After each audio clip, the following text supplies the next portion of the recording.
Live from New Delhi, you're watching DD India Live, India's voice to the world. I'm Mark Lynn. Coming up in the next 30 minutes. Prime Minister Narendra Modi highlights India's efforts to alleviate hunger and poverty at the G20 in Brazil. Also calls for addressing the challenges faced by the Global South countries. On the sidelines of the G20 Summit in Rio, Prime Minister Narendra Modi holds bilateral meetings with Indonesian President Subianto. Also talks to the Portuguese Prime Minister Luis Montenegro. Sri Lanka gets a new cabinet strengthening President Dissanayaka's mandate to give the country a fresh start. Dissanayaka to visit India soon, confirms his new foreign minister. Reports say that COP29 is reaching a fragile consensus on climate finance, and the countries are urged to take up this matter at the G20 Summit in Rio.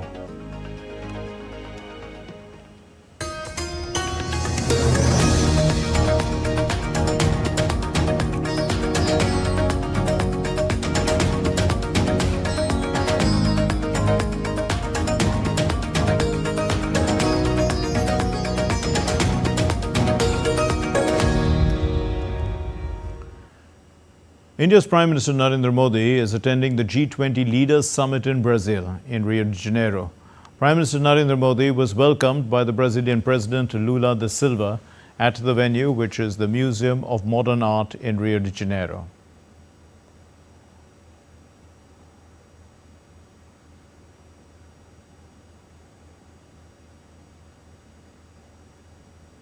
Prime Minister also met the US President Joe Biden at the summit.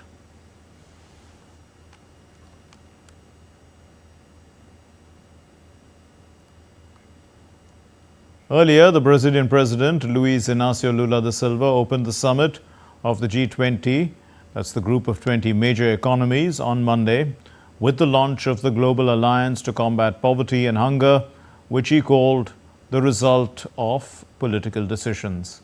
Lula said that the devastating effects of climate change are to be seen all around the world, and he urged leaders to have the courage to act.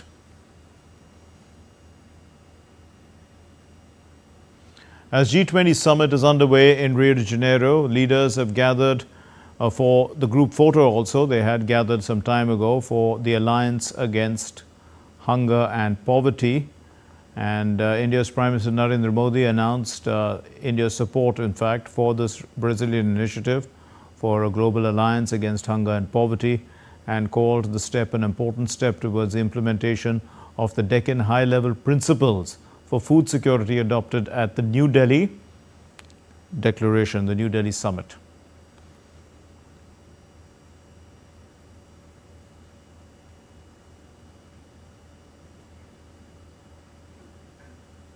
India's Prime Minister Narendra Modi addressed the G20 session on social inclusion and the fight against hunger and poverty in Rio de Janeiro.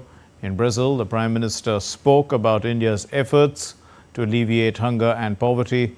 Sharing India's success story, Prime Minister Modi said that the main reason for India's success is the approach of back to basics and march to the future. India's Prime Minister Narendra Modi addressed the G20 session on social inclusion and the fight against hunger and poverty in Rio de Janeiro, Brazil. The Prime Minister spoke on a number of issues, including India's efforts to alleviate hunger and poverty, amplifying the concerns of the Global South, push for sustainable development goals. The Prime Minister said that the people-centric decisions taken at the G20 summit in New Delhi have been taken forward during Brazil's presidency. The Prime Minister expressed satisfaction over prioritizing SDG goals. The Prime Minister said that India focused on inclusive development, women-led development, and youth power, and gave wings to the hopes and aspirations of the Global South. The Prime Minister noted that it is clear that one Earth, one family, one future is as relevant at this summit as it was last year. The Prime Minister also shared India's experiences and success stories. He said that over the last 10 years, India lifted 250 million people out of poverty. while over 800 million people are being given food grains free of cost. 550 million people are benefiting from the world's biggest health insurance scheme.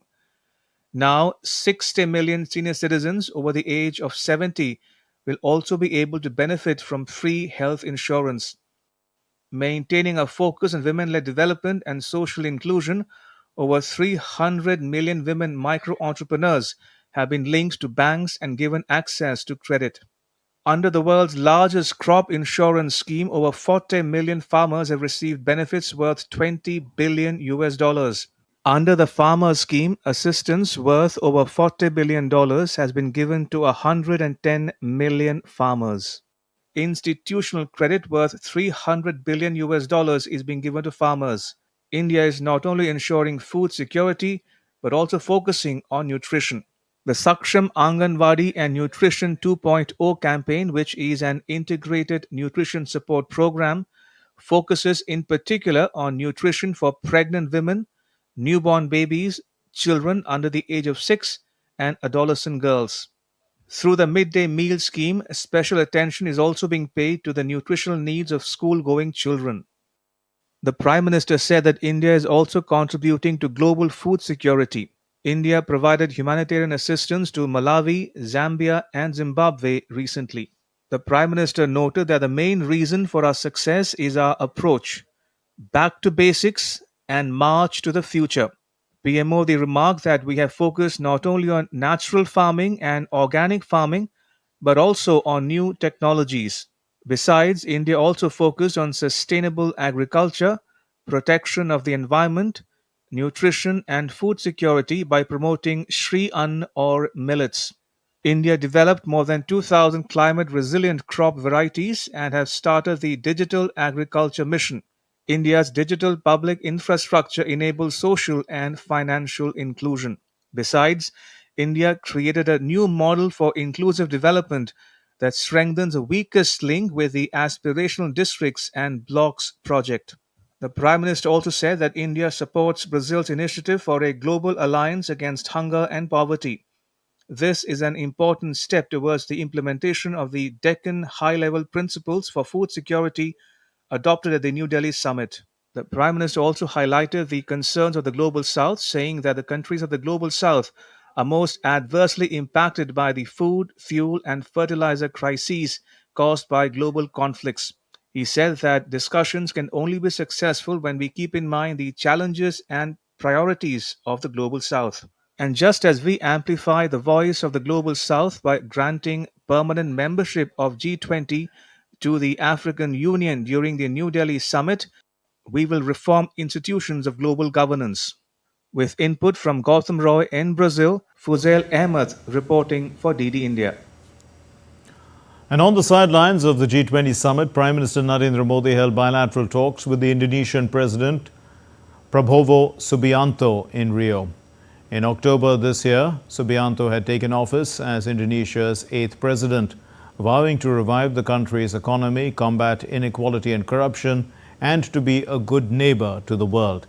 India and Indonesia share 2 millennia-old close cultural and commercial contacts. Indonesia has emerged as India's largest trading partner in the ASEAN region. The total bilateral trade during the fiscal year 2022-23 was around $38.85 billion. India is an attractive destination for Indian investment. Indian companies have made significant investments in infrastructure, power, textiles, steel, automotive, mining, banking, and consumer goods sectors. Prime Minister Narendra Modi also held bilateral talks with his Portuguese counterpart, Luis Montenegro. And India and Portugal enjoy a strong and amicable political relationship. Economic cooperation between India and Portugal has broadened significantly in key areas such as renewable energy, infrastructure, IT, defense, textiles, tourism, and agriculture. Portugal has consistently supported India's permanent membership in the United Nations Security Council and the Nuclear Suppliers Group. The world's leaders are in Rio de Janeiro for the G20 Leaders Summit. where discussions on climate, trade and global security are dominating the agenda. With high stakes, degrading climate as well as rising tensions, decisions taken here, in fact, could shape the future of the world. Let's take a closer look at the agenda. All eyes are now on Rio de Janeiro as the G20 Leaders Summit kicks off on Monday. Over the next 2 days, the leaders of the world's largest economies will meet to tackle critical issues from poverty alleviation and combating hunger to institutional reforms, aiming to shape the future of our planet. The G20 nations represent 85% of the global economy and are key contributors to multilateral development banks. Leaders will focus on themes like climate finance, trade, and international security. Decisions made here will have a ripple effect on billions of lives worldwide. Climate change remains a contentious topic at the summit. Diplomatic tensions flared over global warming, with sources indicating that G20 nations reached a fragile consensus on climate finance, a point that has eluded recent UN talks in Azerbaijan. As the COP29 summit in Baku works on mobilizing climate funding, G20 leaders in Rio hold the critical financial tools needed to address the crisis. And I have come to Rio with a simple message. G20 leaders must lead. And G20 countries, by definition, have tremendous economic clout and they yield massive diplomatic leverage. They must use it to tackle key global problems. On Saturday, UN climate chief called on G20 leaders to prioritize climate finance, urging them to increase grants for developing nations and advance reforms in multilateral development banks. Amidst these discussions, US policy under President-elect Donald Trump casts uncertainty over trade and security. While outgoing US President Joe Biden has approved Ukraine's use of long-range US missiles against Russia, President-elect Trump pledges major policy shifts, including potential talks to address the Ukraine conflict and new tariffs, signaling a high-stakes shift in global diplomacy. Concerns over a US-China trade war are likely to fuel intense trade talks at the summit. As the G20 summit begins in Rio, leaders face mounting pressure to deliver solutions on climate, trade, and global security. Bureau Report, DD India. Well, Sri Lanka's newly appointed 21-member cabinet took oath on Monday before President Anura Kumara Dissanayake at the Presidential Secretariat. Harini Amarasuriya and Vijitha Herath, they retained their portfolios as Prime Minister and Foreign Minister, respectively. And Sri Lanka's Foreign Minister has said that the President is going to be visiting India mid-December probably, during which time he will hold discussions with Prime Minister Narendra Modi. Here's the report.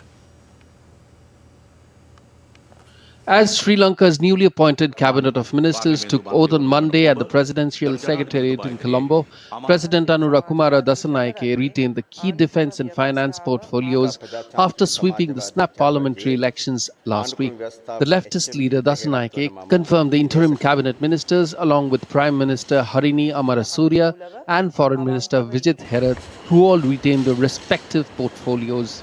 In addition, Harini Amarasuriya will also be the Minister of Education, Higher Education and Vocational Studies. Other key appointments include Bimal Rathanayake, who has been assigned the portfolio of Transport, Highways and Civil Aviation, while Dr. Nalinda Jayatissa has been given the charge of Health and Media. The new government will hold its first parliamentary sitting on Thursday to elect the Speaker of the House. Dissanayake is expected to present his key policy priorities to the newly appointed lawmakers. The most important thing, this power comes with accountability. On one side, it is accountability to the people. On the other hand, it is being responsible to our movement. Therefore, whatever power that was given to us, whether in the constitution or by law, when we use this power, we must be responsible to the people and the movement. Meanwhile, India's External Affairs Minister Dr. S. Jaishankar has congratulated his Sri Lankan counterpart Vijitha Herath on his reappointment. With Ahmed Muin Farooqi, Ayushi Bhatnagar for DD India. Now, still to come here on DD India Live, A US envoy is expected to be in Beirut, and this is to bring about a ceasefire.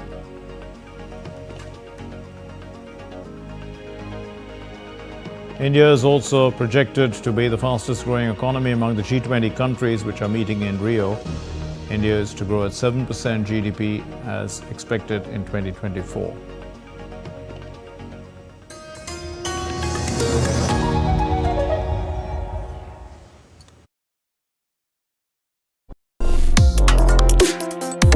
Complex issues, hidden agendas, twists and turns, strategic games. We think all dots are linked, we just need to connect them. Join me every week as I connect the dots to unravel hidden designs in statecraft, mysteries, and decode issues that matter to you. Watch Connecting the Dots with me at these times on DD India.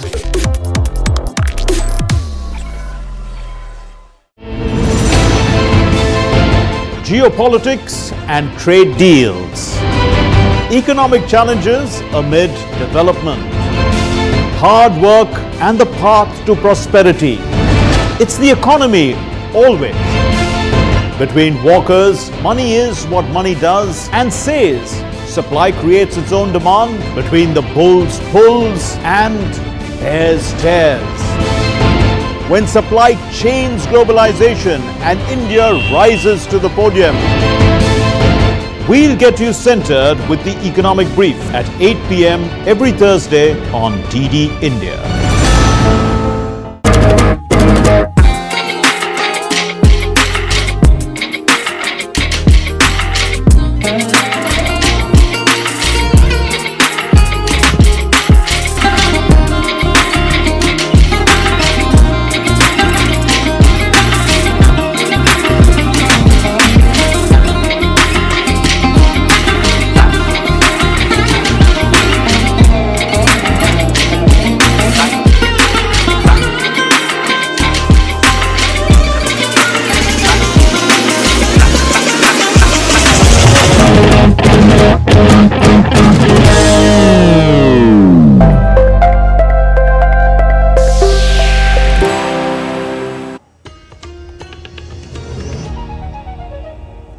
You're watching DD India Live. I'm Mark Lynn.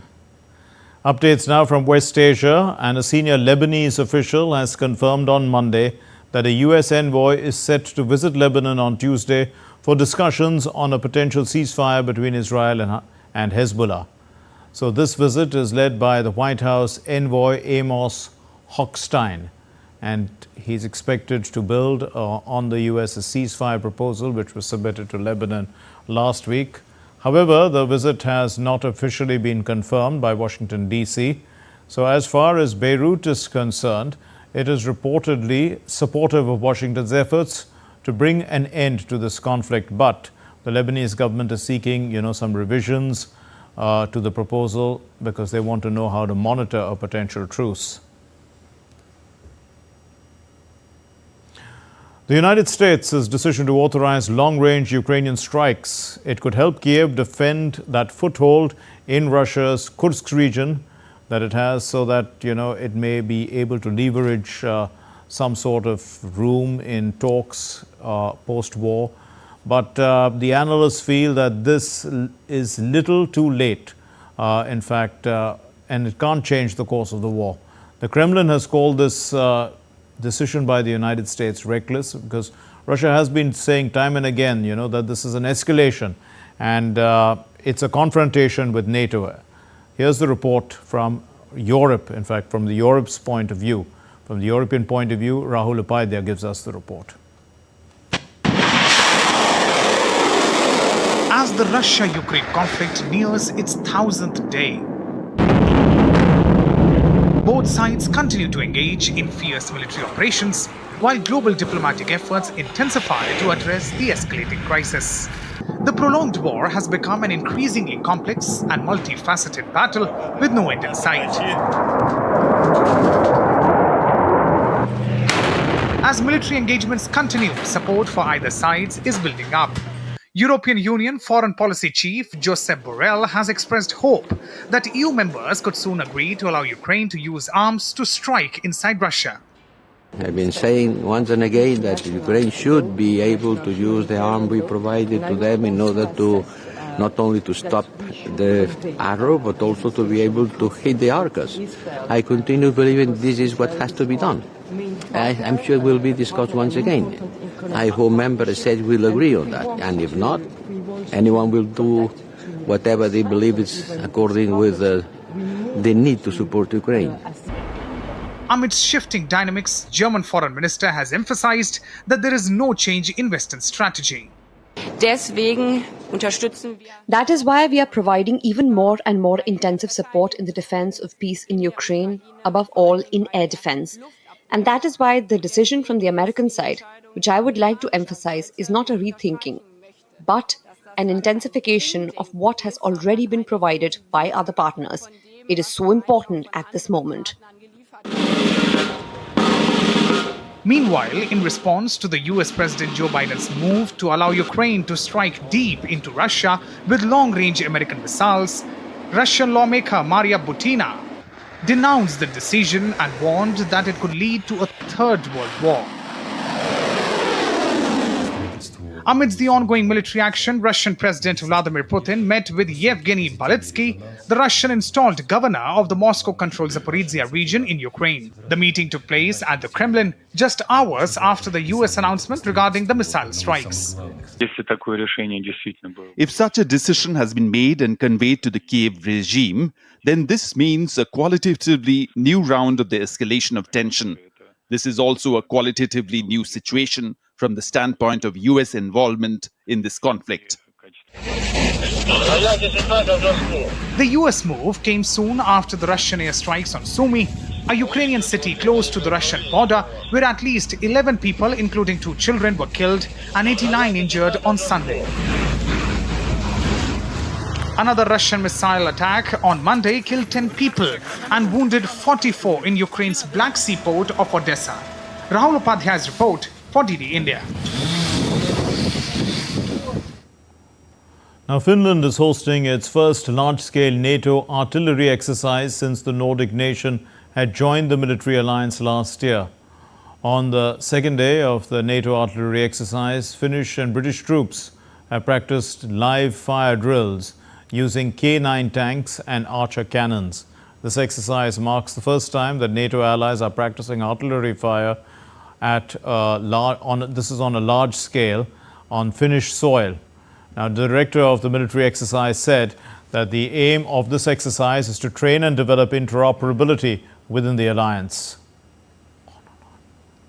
The aim of this exercise is to train and develop interoperability within the alliance concerning artillery units, how to direct fire, how to shoot quickly from sensor to shooter, and that's our main goal. We are able to use our firing units in the same battalion from Finland, from Sweden, from UK, and it's no matter what country does the fire controller presents, the systems are the same. That's interoperability within the artillery. We are bringing 280,000 soldiers to the NATO's northern flank, well-trained, well-equipped soldiers who are able to defend the alliance and among the alliance Finland in these harsh northern conditions. And I think NATO is providing lots of, for example, the security of support in Finland.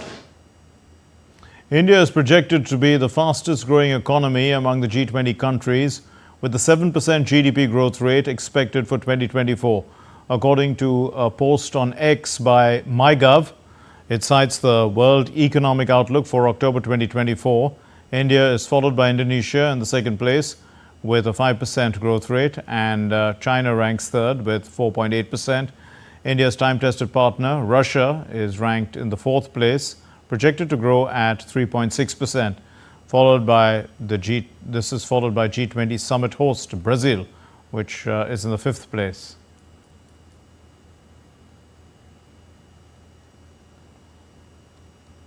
India has made a strong intervention at the UN Climate Summit in Baku, urging decisive action on climate change. Highlighting urgent priorities, India called for barrier-free technology transfer, equitable climate finance, stronger international cooperation and mutual trust. Tapas Bhattacharya reports. In a decisive intervention at the 2024 annual high-level ministerial roundtable on pre-2030 climate ambition, India has emphasized bold steps to combat climate change at COP29 in Baku, Azerbaijan. Representing India, Leena Nandan, Secretary of the Ministry of Environment, Forest and Climate Change, highlighted alarming facts from the 2024 NDC synthesis report. She warned that 86% of the global carbon budget for 2020-2030 is on track to be used up, underscoring the urgency for decisive action. India outlined a 4-point agenda to drive global climate action.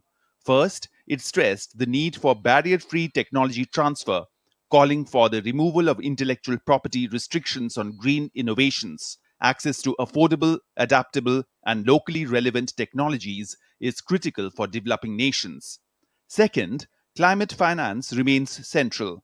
Developed nations must fulfill overdue commitments, ensuring equitable and accessible funding to support clean energy and disaster-resilient infrastructure in the global south. Third, India called for enhanced international cooperation to ensure cost-effective and scalable mitigation efforts. It cautioned against unilateral trade measures that unfairly burden developing nations. Finally, India highlighted the importance of mutual trust. Developed nations must lead with meaningful action. And we are going across once again to Rio de Janeiro. This time we're getting in visuals of Prime Minister's bilateral meeting with the Prime Minister of Italy, Giorgia Meloni. The two countries share good relationship.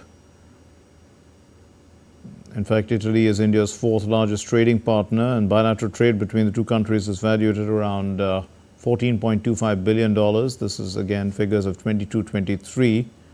And the balance of trade is much in India's favor, so that is good from India's point of view. Also on the multilateral forum, Italy has been a supporter of India's entry into the Wassenaar arrangement and the Australia group. And the two are also connected with the Indo-Pacific. Italy had also withdrew from the Belt and Road Initiative with a similar goal that India had because of China's aggressive nature and posture. So these are similar things. And of course, Italy is a major country within the EU. And as a result of that, India's trade with the entire EU is also to be taken into consideration. That's all we have in this edition of DD India Live. But let's know your thoughts on the news of the day. And for those of you on the go, get the latest updates from India and across the world on the DD India mobile app. The app is available on both Android and iOS platforms. Scan the QR code and download it. We'll be back with more news as it breaks here on DD India. My name is Mark Lynn. From all of us here in Delhi, thanks very much for watching DD India Live. Namaskar.